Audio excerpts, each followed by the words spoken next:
สบายดีวันนี้มาพบกับต้อมเข้าครัวเองเฮ็ดเองกินเองนักเลงพอเนาะ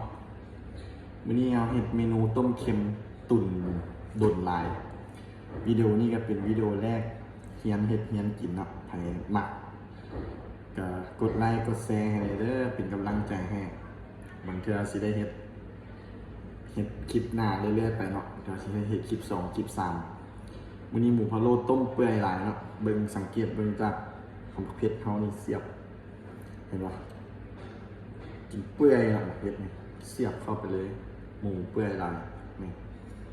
แล้วเฮาก็มีแจ่วเนาะแจ่วนี้ก็บ่แม่นแจ่วเฮ็ดเองเนาะแจ่วซื้อเอาแจ่วไปซื้อมาเนาะเฮ็ดบ่เป็นแจ่วนี่ยอมเฮ็ดแต่ข้าวคำบ่เป็นเดี๋ยวเขาจะมาซิมกันเบิ่งเด้อเป็นจังไดเดี๋ยวจะมาซิมแล้วก็สิบอกรสชาติเลยว่าเป็นยังไงสำหรับผู้ใดมักนี่ครับผมถึกใจเดี๋ยวเราจะมาซิมเข้าในห้องราดเอาน้ำพะโล้ใส่ส่วนตัวพะโล้ครับ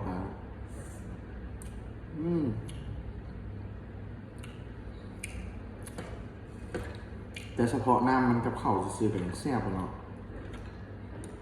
เดี๋ยวสิมาลองกินตัวซิมมันเบิ่งเด้อผมต้องไปเซมีดโอ้ยขาตั้งนี่ครับคลิปหน้าจะได้ลงทุนก่อนจะได้ไปซื้อขามาตั้งไว้กินข้าวโดยเฉพาะอันนี้เขาขออนุญาตเสียเวลากับปาดซิมก่อนเนาะซิมเลยโอ้คุณนะจะเมนขัดโอ้ตายแท้นะชินะเนาะเก็บเนื้อชิ้นเปื่อยๆตำกับเจียวส้มเจียวซีฟู้ดอันนี้เนี่ย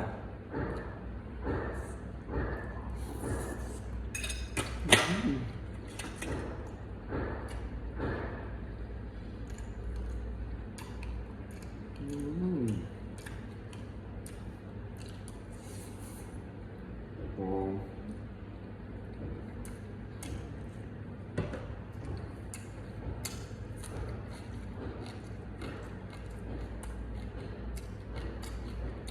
ตามด้วย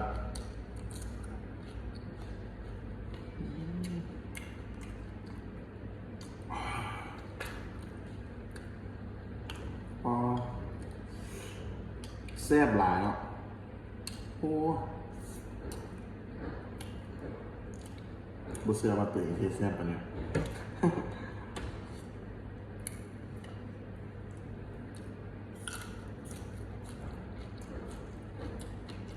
มือหอมบัว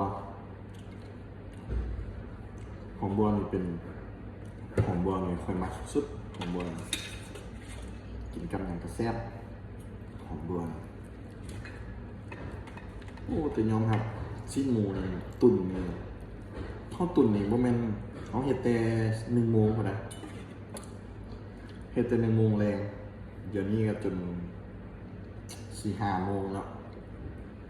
คือ4-5 โมงแล้วเขาก็เลยออกมามันก็ถือว่าเปื่อยหลาย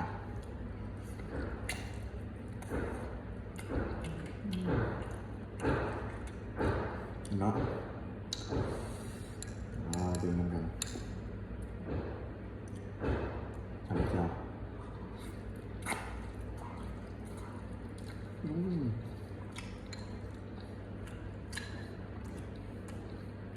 รสชาติเข้ากันเลยจำเจียวกินลากับเส้นเนาะจำเจียวกับจัดไปแนวนึงผมบวกรสชาติไปนั่น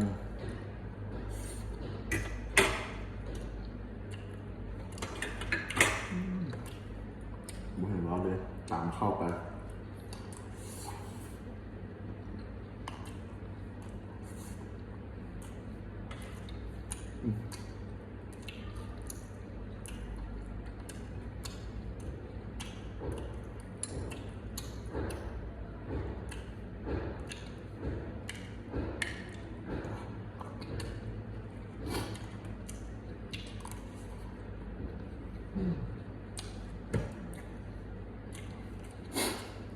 เผ็ดนี่เผ็ดลาย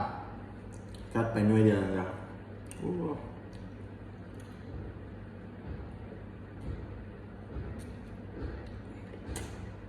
ลองน้ำก่อนเนาะกินเลยมื้อนี้นะมื้อนี้จัดหนักมื้อนี้นะมื้ออื่นก็สิบ่กินอย่างไรเนาะอย่าตุ้ยบักบาเนี่ยเด้อทำยังไงกินข้าวน้ำกัน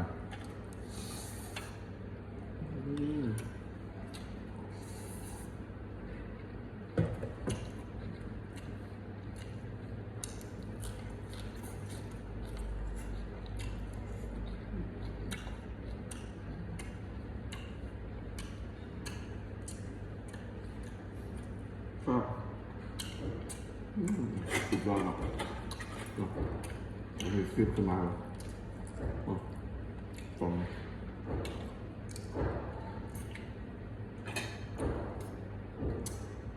รงไงมื้อนี้วันอาทิตย์เนาะวันอาทิตย์เวลาว่างบุมีอย่างเฮ็ดก็เลยคิดหาเมนูสิเฮ็ดเมนูอย่างเนาะพอดีคิดพ่อเอาเมนูที่ตัวเองมักเลยก็เลยจัดเมนูต้มเค็มไปเลยมือก็ลงเสร็จจานสิซับตักซะเลยคำยังไงรสมันจังสะใจสมกับว่าของเห็ดดุนแล้วกันเราคอยกินข้าวมาโดนหลายมาตุนให้ตุนว่าเด้อ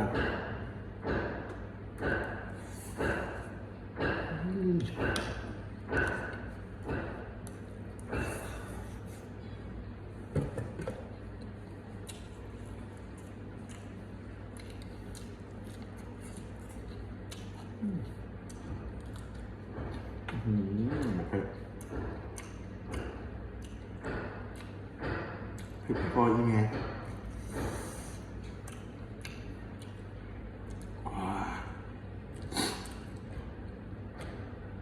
โอ้เผ็ดขนาดเผ็ดเนี่ย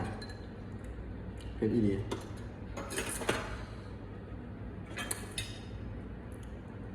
น้ำตาแตกตายแล้วเนี่ยกระเพาะบูถามหาในหูไปแล้วแหละ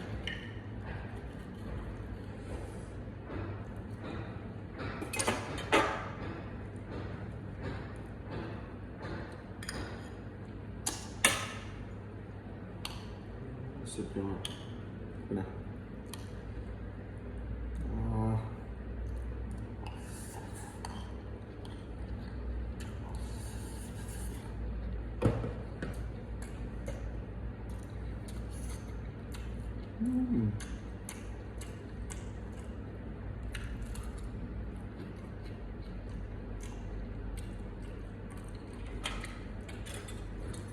น้องจะมาจองกินไข่ต้มไข่หน่วยใหญ่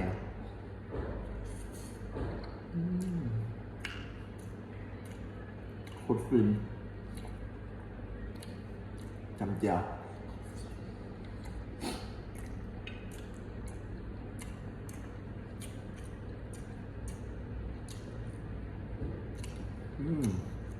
แซ่บดี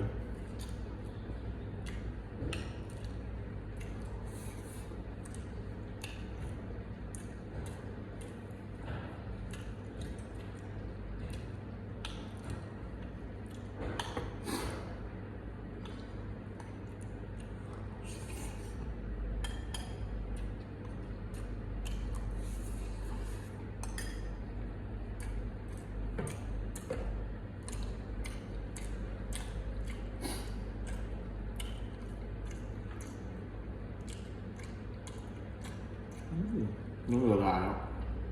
นี่กำลังยอดบอกเลยคำเดียวบ่มีอะไร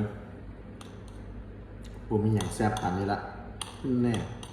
อวยตัวเองเนาะเฮ็ดเองนะครับต้องอวยตัวเองนะ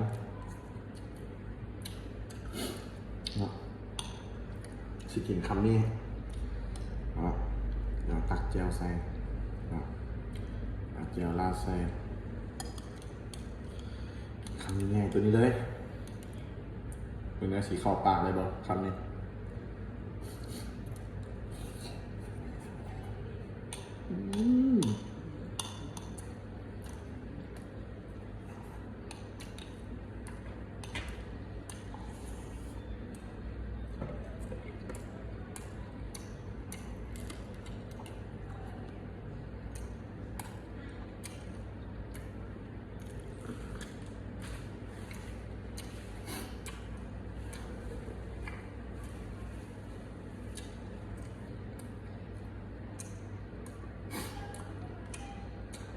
ต้องตากได้แล้วนี่อะไรคือว่าแค่3 หน่วยโอ้บอกเลยไม่เคยเลยนี่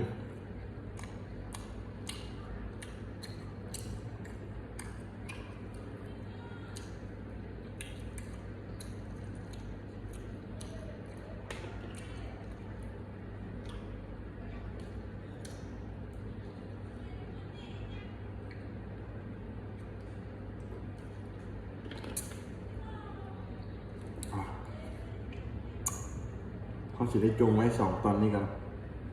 เพราะว่าแม่มันแห้งเนาะสิได้บางทีสิได้ซ้ำตนใกล้ชินอน